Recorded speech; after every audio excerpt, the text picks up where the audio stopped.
भूतिया परी की कहानी। वह परी जो लौट आई। एक भूतिया प्रेम और रहस्य की कहानी। कहते हैं परियां सिर्फ परियों की कहानियों में होती हैं, सुंदर, चमकीली, मुस्कुराती हुई। लेकिन क्या हो अगर कोई परी लौटे पर मृत्यु के पार से। यह कहानी है उत्तराखंड के एक छोटे से गांव बुल्ढाना की।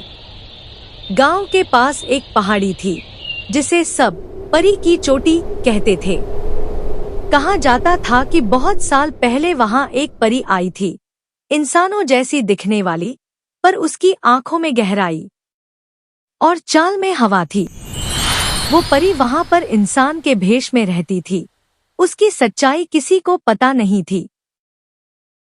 गांव के एक चरवाहे आरव से उसका प्रेम हुआ, लेकिन फिर एक दिन वो गायब हो गई और अगले दिन से चोटी पर जाना मना हो गया। परी के गायब होने के बाद आरव ने वो गांव हमेशा हमेशा के लिए छोड़ दिया और वो शहर में जाकर बस गया।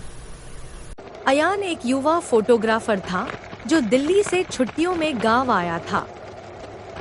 वो गांव में घुमा, लोगों से मिला, बहुत सी तस्वीरें ली। बच्चों के साथ तस्वीर लेते समय उसे उस चोटी के बारे में पता चला। उसने कहा, क्या तुम मुझे उस चोटी पर ले जाओगे? नहीं भैया, वहाँ जाना मना है। आप भी वहाँ मत जाइए। तुम मेरी फिक्र मत करो और बताओ वो जगह कहाँ है, मैं वहाँ जाना चाहता हूँ। भैया वहाँ मत जाइए। सब कहते हैं वहाँ एक भूतिया परी रहती है। जो वहाँ जाता है वो गायब हो जाता है।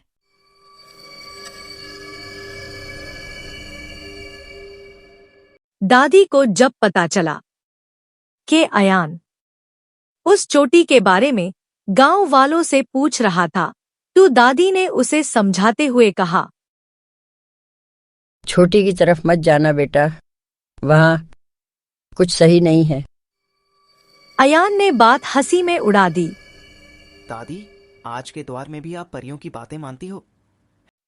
कभी कभी जो आंखें नहीं देख सकती वो दिल महसूस कर लेता है।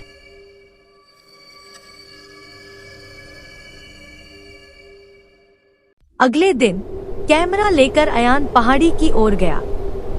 घना कोहरा था और तभी उसे दूर सफेद कपड़ों में एक लड़की दिखाई दी। अयान ने उस लड़की के पास जाकर धीरे से कहा, हेलो, आप यहाँ क्या कर रही हैं? ये जगह तो सुनसान है। क्या नाम है तुम्हारा? लड़की मुस्कुराई। उसकी आवाज जैसे हवा में गूंज रही थी। लड़की ने मुस्कुराकर कहा, तुम अकेले नहीं हो, मैं यही हूँ बहुत समय से। क्या नाम है तुम्हारा? लड़की ने अपना नाम आभा बताया। जैसे ही अयान ने तस्वीर खींची, धुंध छंट गई, लेकिन लड़की गायब थी। अयान ने इधर-उधर देखा, पर लड़की कहीं नहीं दिखी, लेकिन उसकी हंसी अभी भी हवा में गूंज रही थी। गांव लौटकर अयान ने तस्वीर देखी। लड़की नहीं थी, पर फोटो के कोने में कुछ लिखा था। खुद ब खुद उभरा, वो लौट आई है। अगले दिन अयान ने गांव के पुराने पंडित से पूछा, नमस्ते पंडित जी, आपसे कुछ पूछना था। क्या कभी आभा नाम की कोई लड़की इस गांव में थी? पंडित जी ने घबराते हुए कहा, क्यों पूछ रहे हो? मैंने उसे पहाड़ी पर देखा, लेकिन वो गायब हो गई। पंडित जी ने सोचते हुए कहा, मेरे पीछे आओ बेटा। पंडित जी घर के अंदर गए। पंडित ने एक पुरानी किताब निकाली। उसमें एक कहानी थी। पंडित जी ने किताब खोली और पढ़ना शुरू किया। 1870 में एक रहस्यमय लड़की आई थी। वो आरव नामक युवक से प्रेम करती थी। अयान समझ गया, ये वही लड़की है। पंडित जी ने कांपती आवाज में आगे पढ़ा तो गांव वालों ने उसे बहुत भला बुरा कहा, कि ये लड़की नहीं है, ये भूतिया परी है। ये हमारे बच्चों को खा जाएगी और हमारे गांव को बर्बाद कर देगी। इसलिए इसे जिंदा मत छोड़ना, इसे मार दो। ये सुनकर आभा को बहुत गुस्सा आ गया और वो अपने असली रूप में आ गई, पर उसका रूप भयानक था। आंखें गुस्से से लाल थी। अचानक से अंधेरा छा गया, धुंध पड़ने लगी और आग जलने लगी। वो गुस्से से चीखने लगी। उसकी भयानक चीखों से वातावरण बहुत डरावना हो गया। सारे गांव वाले डर गए। गांव वालों ने आग बुझाई और उसे पकड़ लिया। उन्होंने उसे एक कुएं में बंद कर दिया। वो चीखती रही पर किसी ने भी उसकी एक नहीं सुनी। अगली सुबह कुआं खाली था और आसमान लाल। उसी रात अयान अपने कमरे में सोया हुआ था। तभी उसे किसी की हंसी सुनाई दी। उसने आँख खोली तो वही लड़की ठीक उसके ऊपर थी और जोर जोर से हंस रही थी। अयान घबराकर बैठ गया। उसे लगा उसने सपना देखा है, पर खिड़की से वही लड़की झांक रही थी और हंस रही थी। आभा ने गूंजती आवाज में कहा, मुझे याद है वो प्रेम और वो धोखा। अब मैं अधूरी नहीं रहूंगी। तुम मेरे हो आरव। अयान ने धीरे से कहा, मैं अयान हूँ, आरव नहीं। तुम उसका ही पुनर्जन्म हो और अब मैं तुम्हें वापस ले जाऊंगी। अगले ही पल अयान बेहोश हो गया। अगली सुबह अयान की दादी ने एक पुराना लॉकेट उसे दिया, जिसमें एक पंख और लड़की की तस्वीर थी।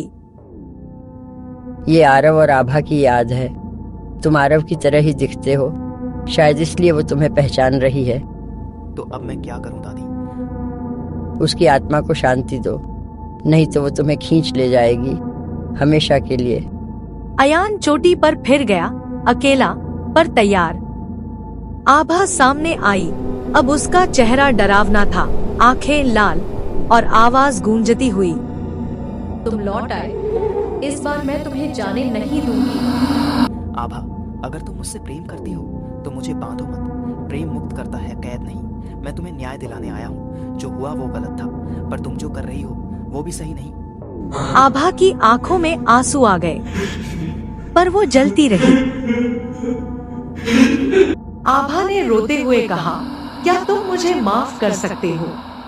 मैं नहीं, पर शायद ईश्वर करता है। अयान ने लॉकेट निकाला, जमीन पर रखा और बोला, आभा, इस प्रेम को स्वर्ग में ले जाओ। आसमान चमका, एक तेज हवा चली और आभा की रूह हवा में घुल गई। अगले दिन गांव में पहली बार परी की चोटी पर सूरज की किरणें पड़ी। गांव वालों ने वर्षों बाद वहां जाना शुरू किया। अयान वापस शहर लौट गया, लेकिन अब भी जब वो कोई तस्वीर लेता है तो एक हल्की मुस्कान तस्वीर में उभर आती है। प्रेम अमर होता है, लेकिन अधूरी आत्माओं को मुक्ति तभी मिलती है जब हम डर के पीछे छिपे सच को समझते हैं। दोस्तों, अगर आपको हमारी कहानी पसंद आई हो तो कृपया चैनल को लाइक, शेयर और सब्सक्राइब जरूर करें, ताकि हम आगे ऐसे ही आपके लिए अच्छी अच्छी कहानियां लाते रहें।